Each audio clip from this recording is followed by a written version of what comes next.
Merci Seigneur.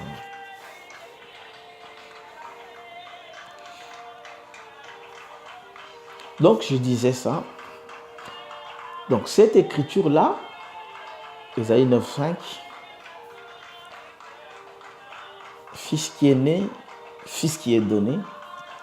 Alors, j'ai essayé de lire pour vous faire comprendre que le fils qui est né, c'est le corps. Le fils qui est donné, c'est l'esprit. Vous voyez?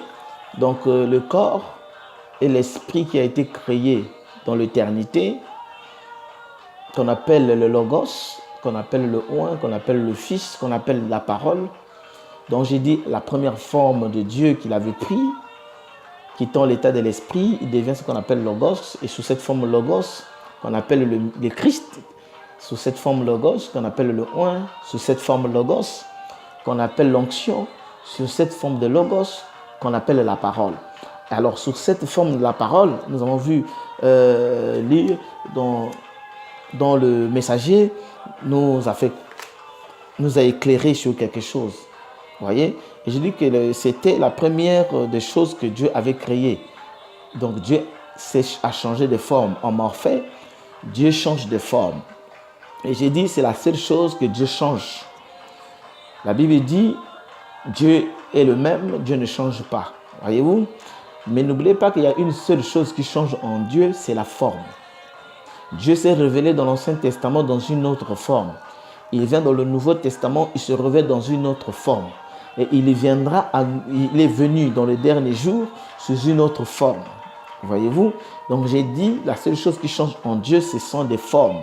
Ce qui ne change pas en Dieu, c'est sa nature, c'est son être et sa manière de faire. Voyez-vous? Dieu ne change pas sa manière de faire. De la même manière qu'il a fait dans l'Ancien Testament, sa manière de faire, de la même manière il a fait dans le Nouveau Testament, de la même manière il vient faire dans l'Ancien Testament. Mais Dieu change de forme.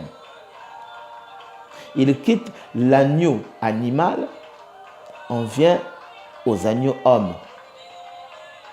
Pas que Dieu a aboli cette loi animale, mais Dieu change la forme du sacrifice. Voyez-vous? Encore. Même Jean le Baptiste, qui avait présenté Jésus comme étant l'agneau de Dieu qui ôte le péché du monde, quand il a dit voici l'agneau, les gens pensaient que c'était l'agneau à 4 pattes que Jean-Baptiste présentait. Alors quand des gens ont retourné leur regard pour regarder l'agneau, ils n'ont pas vu un agneau avec 4 pattes qu'ils avaient l'habitude de sacrifier dans l'Ancien Testament comme sacrifice perpétuel. Voyez-vous?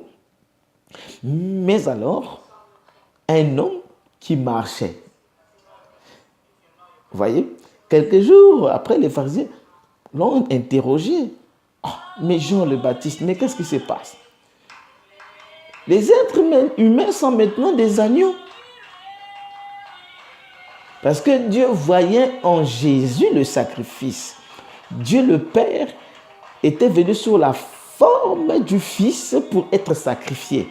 Vous voyez, Dieu n'a pas... Donc cette nature de Dieu dans le sacrifice n'avait pas été annulée, mais seulement elle a changé de forme aux agneaux animaux, aux agneaux hommes. Voyez-vous? Donc j'ai dit, c'est la seule chose qui ne change pas en Dieu, c'est sa nature, sa manière d'être et sa manière de faire. Alors j'ai dit, vous voyez que Dieu quitte l'état de l'esprit qu'il était, il devient ce qu'on appelle le Logos. Et sous cette forme Logos, c'est ça qu'on appelle la parole, qu'on appelle le Oint, qu'on appelle l'onction, qu'on appelle le Christ. Et c'est cette forme-là qui doit faire l'exode. Vous voyez, il y a 3 exodes. Le premier exode de l'Ancien Testament, le deuxième exode que Jésus a amené, les Paul et tout. Et le 3e exode, c'est dans la dispensation dont vient le Saint-Esprit, qui est la dispensation du temps de la fin. Vous voyez, dans la dispensation du temps de la fin, le même Christ, la même plénitude qui a été dans le second et dans le 2e exode, c'est la même chose qui doit être dans le 3e exode. Mais seulement, ça doit changer de forme. Ça ne serait plus avec le corps de Jésus, mais ça doit changer de corps. Voyez-vous? Raison pour laquelle les gens ont du mal à croire les promesses du jour, c'est parce qu'ils ont référé tellement leurs pensées dans le deuxième exode. Mais nous ne sommes plus dans le deuxième exode. Voyez-vous, quand Moïse, Jésus est venu, il a rencontré le même problème. Et il a eu des difficultés pour introduire son message parce que des gens étaient sur les chars de Moïse. Or, la Bible dit car ils étaient sur les chars de Moïse. Donc, ils étaient sous les enseignements, ils étaient sous l'inspiration de Moïse.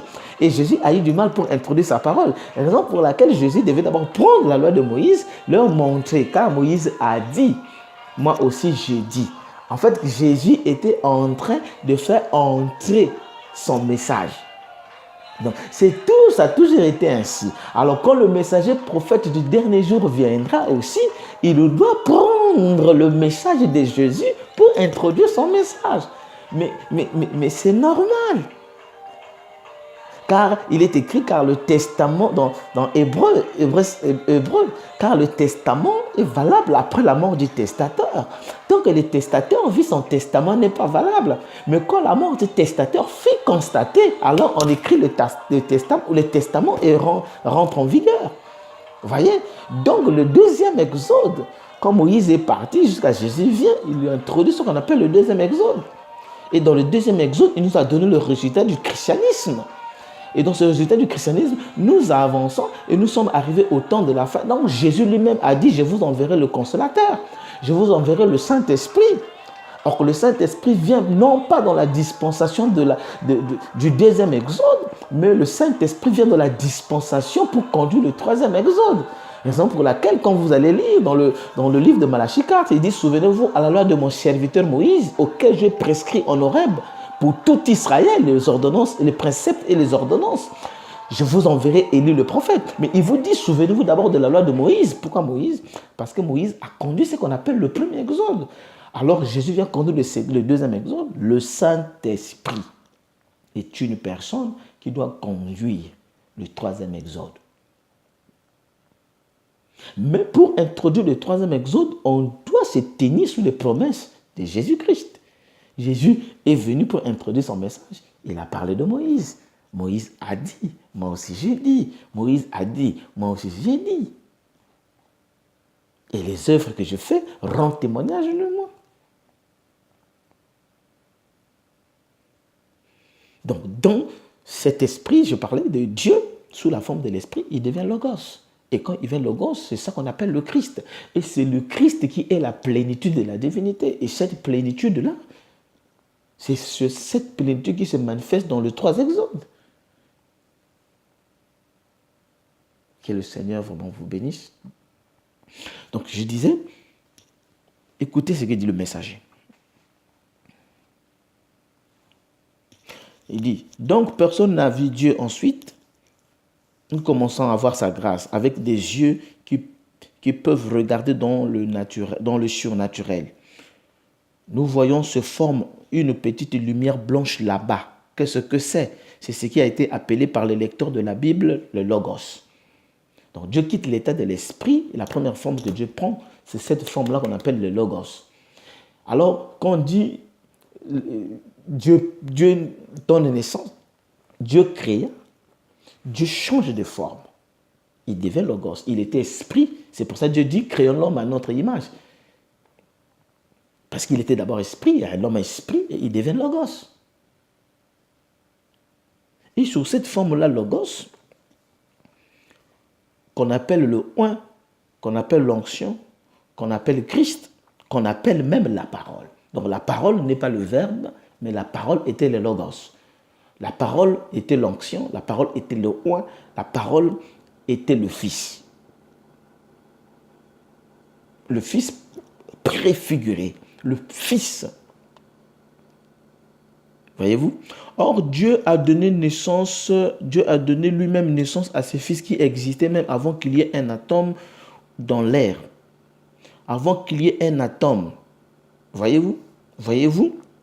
A dit Jésus, glorifie-moi, Père, de la gloire que j'avais auprès de toi avant que ce monde soit. C'est Jean 17, le verset 5. C'est Jésus qui dit, Père, glorifie-moi de la gloire que j'avais auprès de toi avant que ce monde ne soit créé. Donc avant le monde, or le Fils là, fut créé dans l'éternité. Là où la Bible dit, car l'agneau fut immolé dans l'éternité, c'est la création. Et Dieu avait vu dans la pensée le rachat. Vous voyez? Donc, je n'ai pas assez de temps. Que le Seigneur Jésus-Christ vous bénisse richement. On va encore continuer le samedi prochain. Je souhaite franchement que Dieu vous soutienne. Et on va... Merci Jésus pour ce court moment que tu nous as accordé, Seigneur. Quand nous regardons, Seigneur, ce monde, oh Dieu, on voit que tout est incertain, plus d'espoir, où l'on peut reposer sa tête en paix. Seigneur Jésus, tu es le seul lieu de refuge, notre bouclier, notre assurance, c'est toi, Seigneur. Bénis ta parole que nous venons de lire et partager. Fortifie nos cœurs abondamment, Seigneur. Accorde-nous, Seigneur, l'amour d'aimer ta parole et de vivre ta parole, Seigneur. Sans toi, il est difficile à un homme de vivre ta parole, Seigneur. Alors que nous avons besoin de toi, viens-nous en aide, Seigneur. Arrache-nous dans la gueule du lion. Protège-nous et mets-nous, Seigneur, à l'abri de ton Seigneur Jésus. Bénis tes enfants aux quatre coins de la terre, ton peuple. Guéris les malades qui sont à l'hôpital. Bénis, Seigneur Jésus. Guéris, Seigneur, ceux qui sont dans le besoin, qui ont besoin de ma prière ce soir. Je te prie, Seigneur Jésus, que les miracles se produisent ce soir. Les maladies incurables qui trouvent la solution. Tu es le grand médecin, Seigneur. Protège et veille, Seigneur. Je m'abandonne entre tes mains. Que la gloire te revienne au nom de Jésus-Christ. Et demande.